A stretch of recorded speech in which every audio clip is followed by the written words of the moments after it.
The goal of this project is to create a robot that can create a map of the interior of a collapsed building to locate survivors.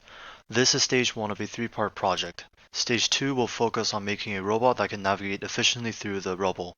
Stage 3 will focus on multi-robot mapping with autonomous drone deployment. I developed stage 1 of my project by separating it into distinct stages. The first stage was to create the mechanical body of a simple robot in Fusion 360. I 3D printed all design components and used acrylic for the main body. The next step was adding in the electrical components including a LiDAR, battery, IMU, H-bridges, motor encoders, and an Arduino. The motor encoders were incorporated within the motors themselves. The next part was the mapping program. This was also divided into different stages. The first iteration of the program would create a two-dimensional map without any pitch or roll. The next iteration would add pitch, and the next iteration would add roll. The current mapping program is at iteration 1, two-dimensional movement. The encoder values are processed to generate the coordinates of the path that the robot travels. The LiDAR is perpendicular to the body of the robot and gathers data that represents the cross-section of the robot's environment at a given position.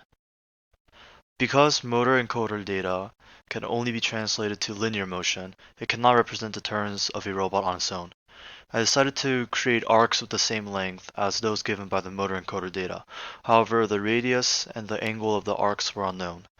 Because the outer radius was the inner radius plus the base length of the robot, the end coordinates would have to be separated by the same distance.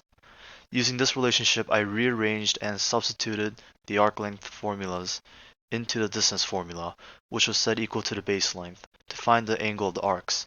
I then resubstituted this value to find the radius and coordinates of the endpoints of the arcs.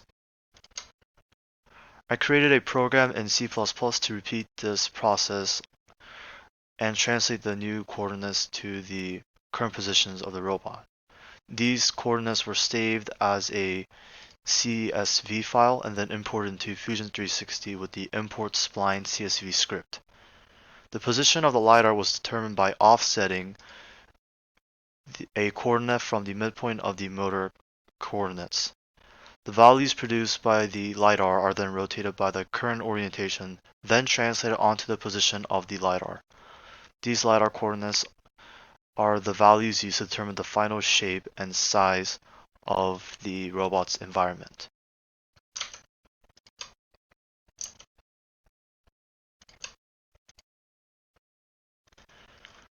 My computer was not able to render the thousands of data points. This demonstration uses example coordinates to illustrate the robot's pathway. This is the same demonstration as the one shown in the PowerPoint. The middle line shows the LiDAR's position, and this elevated line shows the actual coordinates of the environment.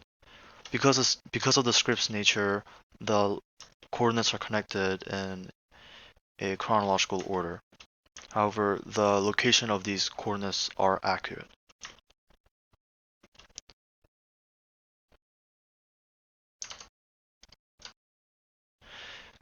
Existing 3D mapping robots such as room scanners or self-driving cars require numerous sensors of varying types and sometimes require accompanying motors. Using only one LiDAR reduces the overall mass and size of the robot. This is my prototype in action.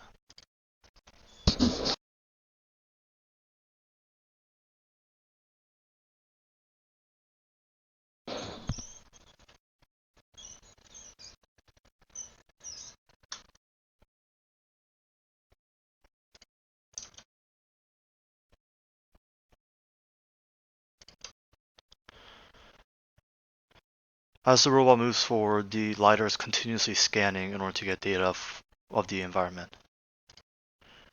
These are my next steps if this project is funded. I will finish the stage 1 by upgrading the current program to account for movement in all 3 dimensions. I will use an IMU for orientation acceleration data in all 3 spatial dimensions. Combining this data with the data from the motor encoders should improve the overall accuracy of the map. The final step of the mapping algorithm is to generate a solid from the coordinates. Once the mapping algorithm is fully complete, I will add wireless functions and a camera for video recording and image recognition to identify survivors. The second stage will focus on creating a robot that can efficiently navigate through the rubble. This conceptual prototype has angled axes so that it can continue to move if it ever falls over, which may happen within such environments. The third stage incorporates drones to identify and deliver the mapping robots to openings within the rubble. Each robot's generated map will be combined to create a full 3D map of the disaster site. The spaces in between the pathway can be used to calculate the probability of a survivor's existence and position. The LiDAR's functionality was incorporated for this purpose. This is a concept model for Stage 3. These tubes represent the individual maps generated by each robot. The spaces in between are pockets where survivors could exist. The larger spheres indicate a higher probability of a survivor because there's more space compared to the region of the smaller sphere. If the panel funds my idea, I will be able to create a better robot and run more thorough experiments. I have worked with a limited amount of resources and the quality of my tools were not optimal. Having higher quality materials will expedite my work process and increase the robot's mechanical efficiency and the accuracy of its peripherals.